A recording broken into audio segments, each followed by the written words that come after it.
Hello everyone, and thank you for tuning into this Let's Play series for Pharaoh.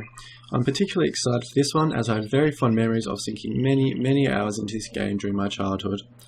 For those of you who don't know, Pharaoh is a city building sim that was initially released in 1999 and developed by Impressions Games, who also developed the Caesar series and the lesser known but equally as good Zeus and Poseidon games. As we can see here, Pharaoh is a 2D city building sim. And in comparison to many modern sims like SimCity and the recent released and very good City Skyline, it is quite simplistic in nature. A lot of the mechanics that we sort of come to have taken for granted now in city building games aren't quite there, but there is something about this game that just keeps drawing me back. It's got a lot of character, a lot of fun, and you can spend a lot of time fine-tuning your cities and having a real lot of fun with this game. You can actually pick this one up for around about $10 from GOG Games, and you can get the initial game Pharaoh and also the expansion Cleopatra.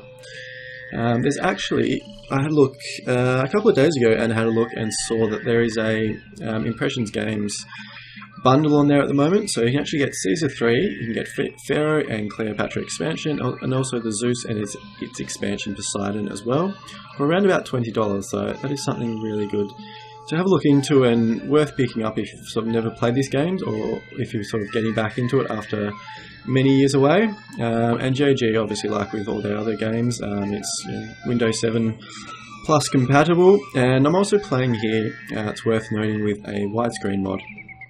So that's probably the reason why a lot of the icons and the text looks quite small, and that we do have a few sort of graphical glitches around here, like this bottom black space around the bottom there, but that's something that really can't be avoided. So it just makes the game look a lot better and fit really well onto the the modern widescreen monitors. So what I thought we might do actually is sort of this first episode, for those of you who've played the game before, this first episode might be a little bit boring, so what we're actually going to do, we're playing through the pre-dynastic campaign.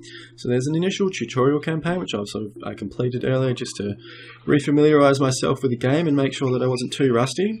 And now we're actually going to start playing through the campaign from here. So those of you, as I mentioned, who have played the game before, I'm going to explain some of the mechanics as we go along. For anyone who's new to the game or who maybe starting out or never played it before even, just to sort of explain how some things work and some key concepts. And then, so this first episode may take a little bit longer, but then after that, as we move through, I'll sort of just basically just use it as a let's play and a walkthrough, and so the missions in the episode should fly by a little bit more quickly. So what we're going to do here is, if we have a quick look at our mission goals, and we can see this little bit of a graphical glitch here as well. All we have to do for this initial episode is have a population of 1,000, which should be quite easy to achieve, and also have 10 modest apartments, and that means that we have to brew some beer, and so we will get to that quite soon. We are playing on normal difficulty, only because I have not played this game in many years, apart from my little experiment with it last couple of days, and so I don't really want to embarrass myself, and also I thought that if you play it on hard, the episodes may sort of drag out a little bit longer, so we may crank up the difficulty in the next few missions if things are a little bit too easy, but for now that's what we're going to go with. So we're going to have a look here.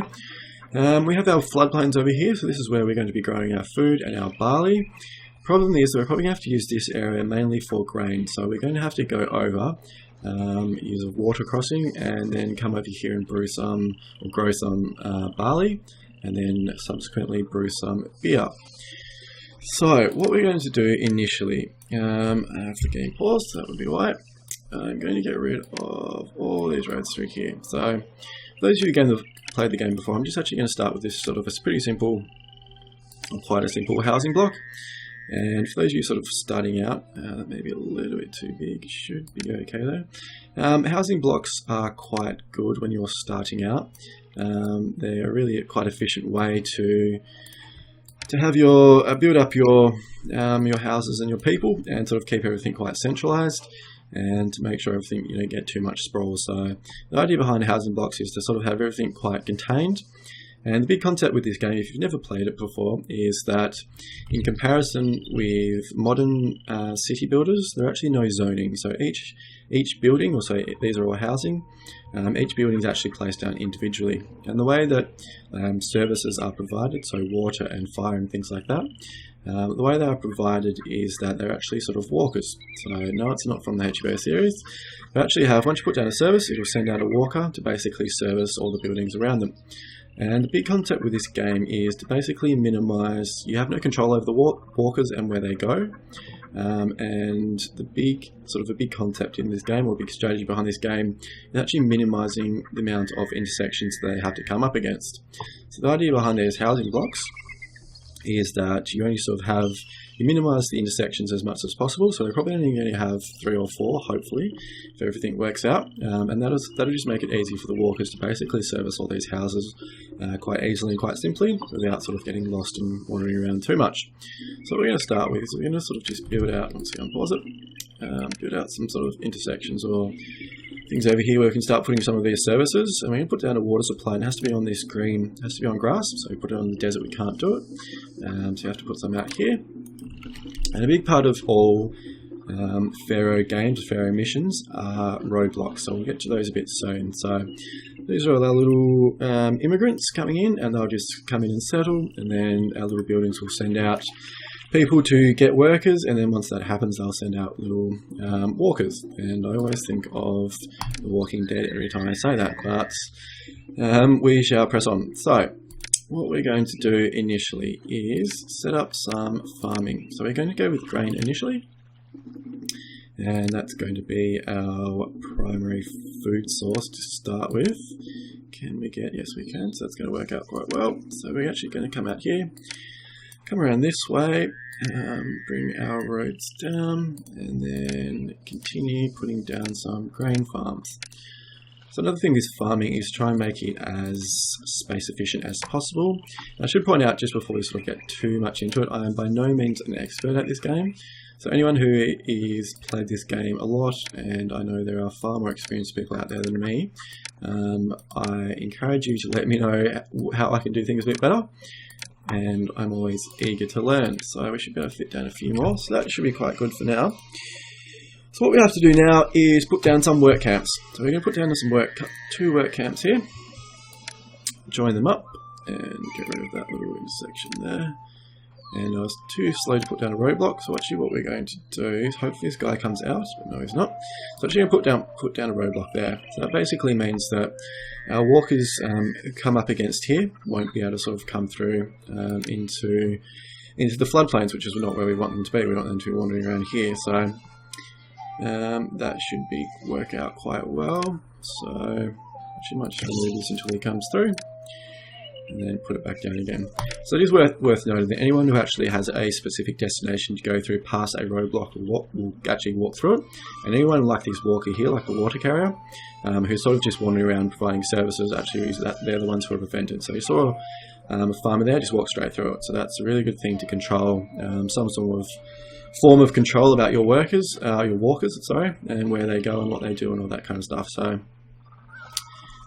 we're going to have to extend out this road a little bit. That should be okay. Next thing we're going to put down are a bunch of firehouses. So we're going to put some here, here, and here. It's a little bit of an overkill, but probably they don't cost a whole lot, and it's probably at this earlier stage in the game just easier to do that.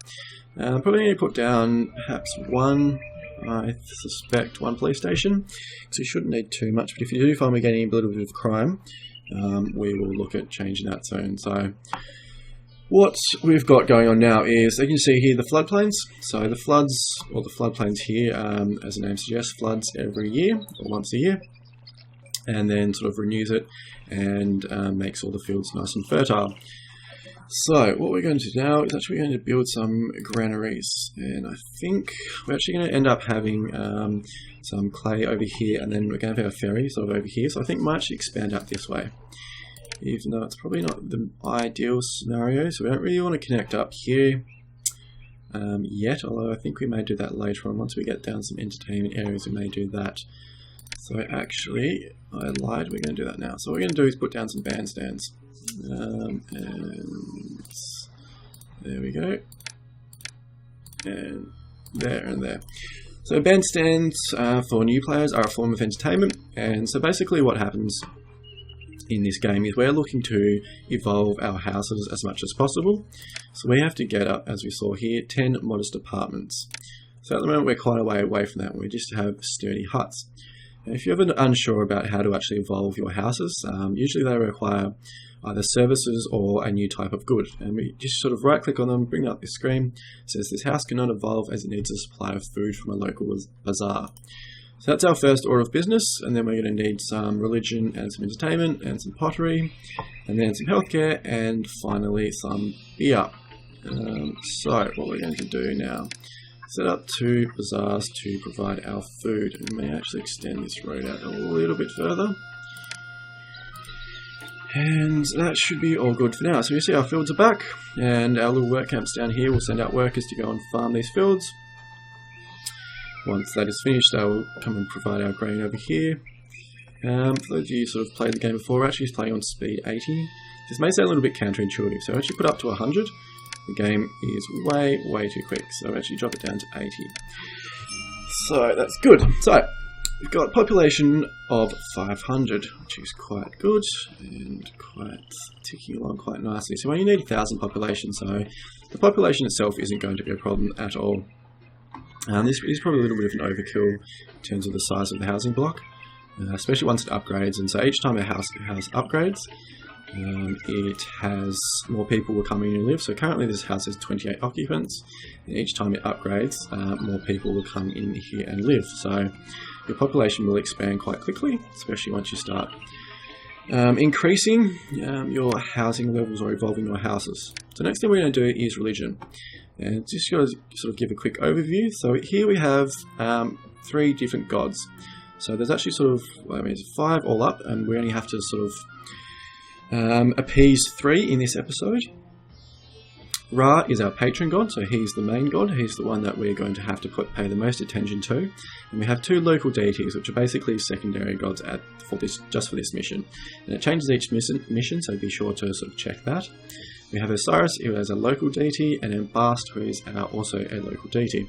The thing about gods in this game is that if you don't appease them, don't make them happy, don't properly worship them, they will actually come down and basically send you negative events. So for example, Osiris, if you don't appease Osiris, then they may quite easily cause the flood to fail. So they are the god of agriculture and the Nile flood. And if the flood fails, your farms will basically be useless and your people will starve, or your housing will basically devolve into nothing and your city will fall apart. So it's very important to make sure that the gods are happy. So what we're actually going to do, we're going to put down 2 temples to Ra, who is our main god, and then 1 each to Osiris and Bast. That should be enough in this early stage to appease the gods. We may need to put down some shrines soon, and then we can also have a festival square. So you put down a festival square and actually throw festivals, in a god's honour, and that makes them quite happy. But for now, this is going quite well. That's all we need. What we're going to do is set up some entertainment while we're going. And like I did mention, this is going quite slowly, so for those of you who've played the game quite extensively, be a little bit patient, and I guarantee that in a few episodes it definitely speed up. So putting down a couple of jugglers booths and now a conservatory to produce musicians, and so we put down bandstands here. So bandstands can accommodate jugglers and musicians in the same area. You can also have booths which are just for jugglers, and then later on we'll get other forms of entertainment. So we're basically waiting for our food over here, and while we're doing that, we may actually go and set up our pottery industry. So what we're going to do is have actually sort of build these down this way. And then from there, what we're going to do is go, oops, wrong building, build, I think we'll probably need 3 potters. It's going to be a little bit too much clay, but that's okay, we can deal with that. And next thing we're going to put down is a storage yard right here. I'm going to come into the storage yard. So storage yards hold goods. So what's going to happen for newbies what's going to happen here with our pottery industry? The clay pits here will produce clay. They will send it to the potter. That will produce items of pottery, and then we're going to need somewhere to store it. And once it's stored somewhere, the bazaars will send out people and pick up the goods, take them back, and then distribute them to the houses. So that's basically a little snapshot of how the whole industry and distribution business works. So we're going to come into special orders, going to accept none, and all we're going to do here is actually come down to pottery, go fill up to half of the yard. So you only want half of the yard to be pottery. And we're also going to set up half of the yard to beer in preparation of our breweries later on, and all that kind of stuff. So I'm not going to put down any clay because I don't want clay to build up really. If there's too much clay, they'll stop producing, which will be perfectly fine for what we want. So we're going to do that, get that along nice and quickly. And what that means is hopefully this will come along quite quickly. I think we may need to set up a little bit of a slum. So generally not a huge fan of setting up slums, but in this case I think it might just be a little bit easier. Rather than connecting up, so I'm quite loath, I could connect up the road here, which means all these people, our sort of people looking for work, could sort of come into this housing industry, but I do still want to minimise the amount of intersections as much as possible. So what we're going to do is set up a little bit of a slum, and set it up there. And see, I just noticed that water carrier actually went out the wrong way, so we don't want that to happen. So that's what we're going to do there, which means we have to get rid of those two houses. So hopefully this means that once these get populated, we will be able to, all these industries around here won't have a problem finding workers. So what we're going to do now, I'm going to put down another couple of firehouses just here and here. Firehouse and Architect's post. Oops, and don't want that. So hopefully now this means that all the potters here will be able to find workers. I'm actually going to get rid of this road. I don't need that at the moment. So you should be able to come up here and they'll be able to get workers, which will be good. And everything is ticking along quite nicely for now. So as I mentioned, we're basically waiting for the food. We're going to have a really good harvest here. So grain farms do produce grain and straw, so these are the straw ones. We don't have any useful straw at the moment, and we don't want them to fill up our granaries or our storage yards. So we're actually just going to sort of let them stay there, and they're going to take one for the team and unfortunately drown. That's okay. I'm sure they'll go to a better place. So waiting for our granaries to fill up, which is really good. We're going to have heaps and heaps of food, so they'll be able to fill up or supply all of our houses here quite quickly. And next order of business, I think we may actually jump into setting up our farms. So what we're actually going to do over here is have a farm here, and then set up a road. So there, and then through here as well. Link both of those up. And set up some more barley farms. So we're going to go through here and here. And then there, and there, and run a road through all of these ones. So I think that maybe another couple would be enough. But we don't need too many barley farms at the moment. We can always increase production if we need. But I think for now that should be fine. We're not going to need an enormous amount of beer. So that should be pretty good for now. So the next thing we're going to do is set up a water crossing. So not a bridge doesn't cut it.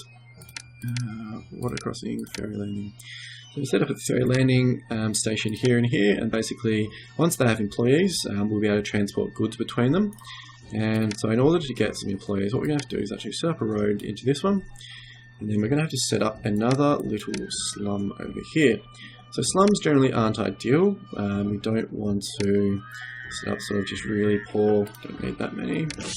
Set up really poor areas. They can be quite prone to disease and things like that. But for now, sometimes it's just needed. Sometimes you just need a slum and just need a little bit of extra housing to compensate. So we have a look here. Some of our houses aren't actually upgrading properly. So if we come in to have a look at them, it says a nearby building is having a detrimental effect on the desirability of the location. So we'll just jump into overlays quite quickly. So we've got a bunch of overlays here up at the top right. You can have problems, so if a building has over here, so example, no labourers, and the house has a following problem vacant.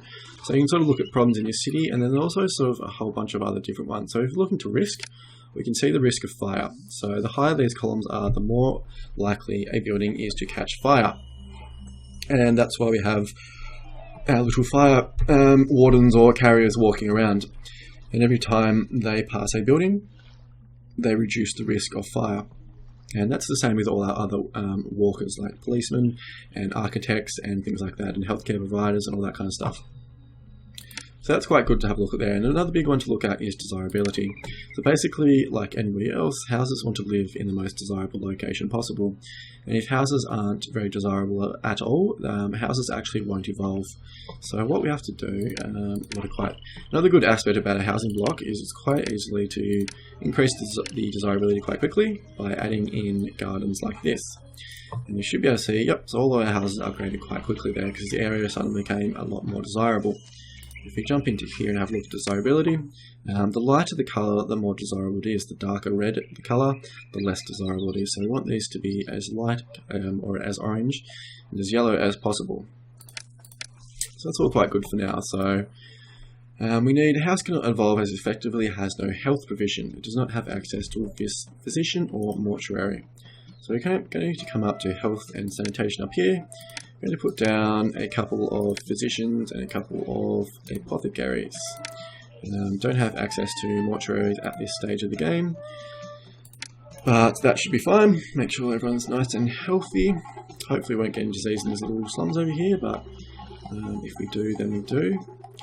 I'm going to put down a roadblock here, so these walkers will basically, after a while, will just sort of disappear and then reset and come back out again. What I think we may do is put down another work camp here, and then from there, that should give us, they'll come out here and work all the fields over here. And we've actually had quite a poor, just had a message there, what was that? Population milestone. So we have 1,000 people now call our city home, which is really good. So we've met our first condition of the mission. If we have a look over here, the farms, so basically the colour of the farms indicates how fertile they are. So lighter they are, less fertile, and these ones, dark ones over here, are really, really fertile. So for some reason we've had a really bad flood over here, and these are only 5% fertile, which basically means they're not going to produce hardly anything at all. Sometimes it could be gods being unhappy, so they're all apathetic, but that's sort of in the middle range. They shouldn't be unhappy with us. So I don't think Osiris has sent down, caused the flood to fail or anything like that, otherwise we would have got a notification as well. So I may just throw down a few shrines. So we'll throw down a couple of shrines over here and here to Ra, and then one each to Osiris, and Bast as well. I think if we click that right, so there we go. So hopefully that will make the gods a little bit happier. All these farms or fields are being worked. I think what we're actually going to do is set up a storage yard over here and have this only or all fill up, so accept all barley. So this will fill up until it's full of barley and won't accept anything else. And then from there what we're going to do is actually set up, I think we'll go with 4 breweries, and I can't say that word properly today. And basically what they'll do, the storage yard will send out, it will be a little bit slow, but I think it's probably, actually no, we're not going to do it, change my mind. What we can do is set up another storage yard over here and set this one up with barley. So what actually will happen now, once all these fields harvest, they'll come over here, they'll use the ferry to come over and dump all their barley in the storage yard over here, and then the breweries over here will pick up the storage, or the storage yard will send out the barley to all the breweries over here, and then they'll produce beer, put it in the storage yard. The bazaars will go and deliver it around, and that should pretty much be the game, or this mission anyway. So everything's going along quite well, and everyone's happy. Maybe just throw down some plazas. So plazas are just another form of beautification, make everything a little bit prettier, make everyone a little bit happier. Everyone likes things when they're nice and pretty. So throw these down, and that should be good for now. So as you can see, I really like the art style in this game. So all the little walkers walking around as they do, and it's just got a really bright and colourful and really well done. So something a lot of games I think are afraid to do these days, to be bright and colourful and not take themselves too seriously. So everything's going along pretty well. So just waiting for this harvest basically. I've run out of food, which could be a little bit of a problem after a while. So hopefully we actually finish this mission quick enough before we actually run out of food and start devolving. So if houses run out of primary goods or goods that they need, or don't have access to services, or lose access to services, they'll actually devolve, and then they'll lose population, and those people will leave the city. And that, if you you can get stuck. Sometimes you get stuck in a spiral of your houses devolving. So if you actually run out of a key resource, especially something like an early resource like pottery or something. So if a house doesn't have pottery, even if it's got access to beer and healthcare and all that kind of stuff, it will actually devolve down to the level below when it needs pottery. So you can actually get stuck into a cycle of losing all your population, which means all your businesses and services actually don't have enough employees, and then once you sort of get stuck in that cycle, it's very, very difficult to recover from. So you see we've lost a few of our people here, so they can't find a place to live. They're homeless, they're leaving. It's because we had a couple of houses just here which devolved, but that's okay. And we lose. Looks like we actually lost a lot of barley, so I suspect maybe one of our fairy landings didn't have employees, which means that all these carts or all the farms couldn't actually sort of transport their goods, so they just stopped there, which was a big mistake on my part. So fortunately, you have to wait for a while longer, which means that we could have been in a little bit of trouble. So, we don't have any other sources of food, unfortunately, so we just have to wait for a little while. Hope that none of our houses devolve, and that we're okay for now. So, actually our bazaars do still have some food, actually, so we should be fine. I was just looking at the granaries there, so fortunately we have to wait a little bit longer, because like I said, I'm quite rusty at this game. I do have some beer here though, so it probably won't be enough to, maybe enough to upgrade. Actually, it could be. Hopefully it'll be enough to upgrade enough houses so we can finish this mission nice and quickly. But for now, everything's sort of going along. I just bump up the speed to 90, just to make sure things progress along a little quicker. And there's a little cart coming in here. Like I mentioned, this is sort of the first proper campaign. We don't have access to all services yet, so those will sort of be introduced in the next, throughout the course of this campaign, I believe. By the end of it, we should have access to everything. So, hello everyone, and welcome back. You may have noticed a quick change in the video there. We actually had a bit of a crash in Pharaoh, so fortunately I did have a few issues with Pharaoh crashing earlier, but I thought I'd fix them, so hopefully that's only one of the only ones that we have.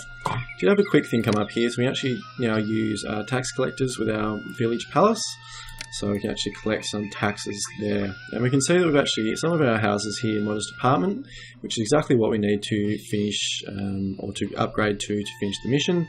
So they're upgrading now because they have a supply of beer, and there we go. So victory. So that was the first episode, guys. I hope you enjoyed it, and we'll move on to the next one quite soon. So I'm going to put a cut in here, and I'll see you all soon.